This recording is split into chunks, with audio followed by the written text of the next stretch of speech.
This is John with WTI. And right here with me, I have my Power Crunch Energy Bar. This little waffle cookie that is cookies and cream flavor is actually pretty good. And I'll tell you why. And it's all about convenience.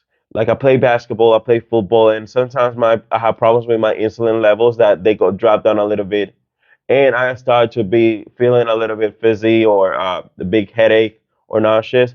And having always something with sugar around me always helps me. So I was playing basketball on Friday, and I had one something with sugar like this, and it just saved me. So the convenience, I put it in my bag anytime I need a meal, after a workout, after me having some physical activity, right when I'm feeling this fizziness, having this guy here, the flavor, the texture, and the convenience pretty much do everything for me. So this was John with WTI, and that was my point of view.